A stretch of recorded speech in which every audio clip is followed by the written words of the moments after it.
Hello, my name is Jimmy and this is the 2023 Genesis GV60, one of 3 electric vehicles that you can get from the brand. This shares a platform with the Hyundai Ioniq 5, as well as the Kia EV6, as well as the Ioniq 6 that's, well, coming soon here to Canada anyways.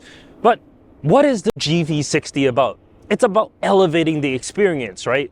So if you like the Ioniq 5 or you like the EV6, but you want a bit more luxury features to it, this is exactly that. This is a performance model that I have here, and currently it's priced at 79,000 Canadian dollars or about 69,000 US. So what do you get? Let's take a look at everything that you need to know, starting with the looks. As this is an EV, it's a little different than other Genesis products, but it still has that Genesis look.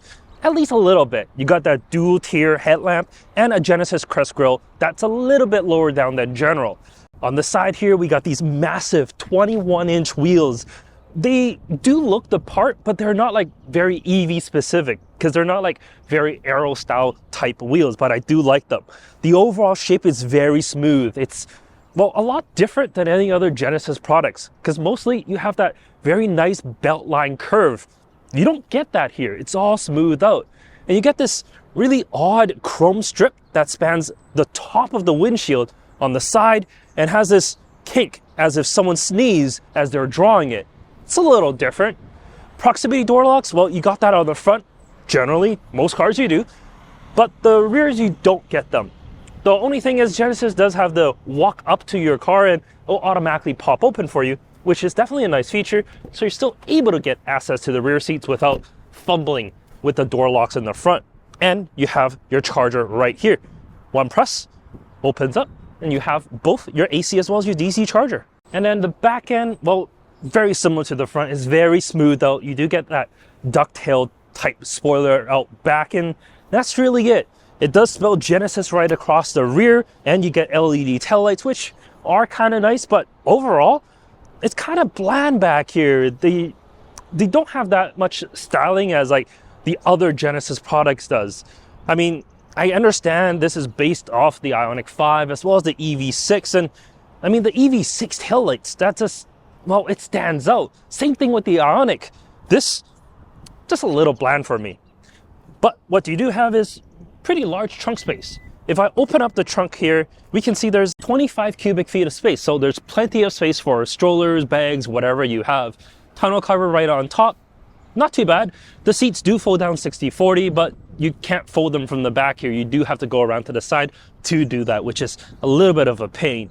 You do get a little bit more storage in the front, but honestly, it's for like the smallest of things. You're probably not going to be using it. But let's check out those back seats.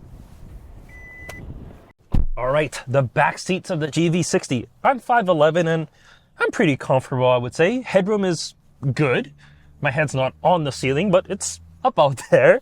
And in terms of thigh support, it's a little lacking. I can put my whole hand underneath here, and I don't really have any place to stick my foot underneath that front seat.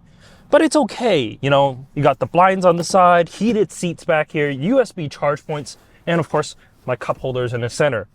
Definitely not a bad place to be. The G80 electric that I had last week, well, it's certainly not as comfortable as this. This is definitely more spacious, thanks to its, well, platform that's designed to be an EV itself. If you're thinking of carrying child seats inside your GV60, well, I am a child passenger safety technician. So here on the driver's side, you can see there's a collect link. This is an infant seat here. There's no problem fitting this seat inside the driver's side here. There's plenty of space. The doors do open relatively wide, allowing you to put that seat inside the cabin itself. And on the passenger side, here's a collect fifth, a rearward facing child seat. And there's, once again, no problems with it. Plenty of space inside the cabin. The rear opening here does make it a little difficult for you to kind of squeeze your child in, but it's not that bad at all. In terms of lower anchors, there's one on the driver's side and one on the passenger side. They're inside the bite of the seat, so they might be a little hard to get used to, but once you're installed, you should be fine. And then upper anchors are, well, 3 across, which is quite easy to access. But you probably won't be using all 3 of those anchors because while there is enough width, I found that the bolsters on the side just canted the seats towards the middle, just a little too much for my liking. So I wouldn't feel comfortable putting 3 seats across here. But let's move up to the front. All right, the front seats. These seats are well, they're Nappa leather, then they're really, really comfortable. They're heated and cooled, but no massaging. They do have that ergo motion, which moves you about a little bit for longer road trips. They're really, really good for that. You do get that extended thigh cushion, as well as you got that lounge mode. So you can basically have the seat tilt all the way back. The only thing is, unlike the Ioniq 5 that has a lounge mode, you don't get that like calf support that the Ioniq 5 gets. This, well, you just lean back. I mean, it's fine, but it's kind of weird. You don't get kind of like the extra features that some of its, well, cousins get. In front of me, you got a lovely white steering wheel here. There's really good stitching and plenty of buttons for you to play with as well. A drive mode selector, as well as a boost button on the right to, well, get a little bit more power from the drive units. You do get paddles on the back to select a different regeneration that the vehicle can do. So you can change it from normal to I pedal. Behind that, you got your full digital cluster. It's very similar to like other Genesis products, except, well, unlike other Genesis products, you don't get the 3D effect on here. This is more in line with like the Hyundai and Kia products, because that's really what it's out of. You do get different in terms of themes, and it does look different, but it's not a Genesis cluster. It certainly isn't, because generally speaking, a Genesis cluster, well, the tach, I guess, or in this case, like your EV charge meter, it spins counterclockwise, not clockwise like this does. So it's a little different. As far as the infotainment, it's very similar to other Hyundai, Kia, as well as Genesis products. You do have a rotary knob down in the center, and you can use a touchscreen as well. The theme is definitely different on here than other Hyundai and Kia products, but you can kind of tell it's from the same kind of manufacturer. It is different, but it looks similar, especially when you dive into some of the menus. But honestly, it works really well. When you go into Sirius XM and whatnot, it has all your favorites on the bottom. It's a very clean and simple layout, which I do really like. Same thing with the climate control. It's all just clean and simple. You press your auto, you have your heated controls right off to the side, and you get some dedicated hard buttons here for your map, nav, radio, and a whole bunch of other stuff. It's just a very easy to use cabin space. I mean, everything about this is, well, actually very, very nice. I mean, even this dial that I have here for my mirrors, it's actually a really nice dial. The only thing is, on the passenger side, well, they have to put that to, well, be parallel with exactly what's on the driver's side here. But the only thing is, because there's nothing there, it's almost like, well, it's useless. But I guess you can put some like fragrances or whatever in there and let it kind of expel out, but it's just a little odd for me. But anyways, let's talk a little bit about the powertrain options here before we go for a drive. There's two powertrain options currently for the GV60. The Advanced or base model gets you 314 horsepower and 446 pound-feet of torque. This is a performance model. It gives you 429 horsepower and 516 pound-feet of torque. When you hit that boost button, it jumps up to 483 horsepower. With the 77.4 kilowatt hour battery, you can expect a range of 378 to 399 kilometers, depending on the model you choose, or 234 to 248 miles. And all of that translates to a 0 to 60 in about 4 seconds.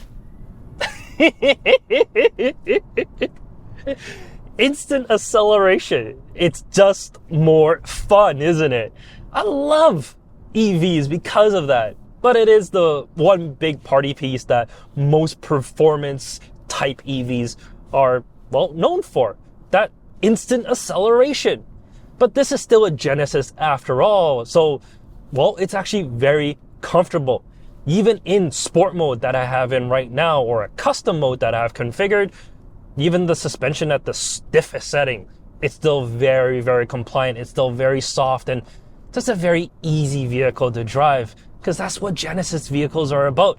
It's not about best times at a track day. Although it does have pretty big brakes, and with this amount of power, I think it can do quite well. It's just that range, it might be a problem. Although, even with everything turned off, this GV60 is not some rear drive monster. It's not going to oversteer on you.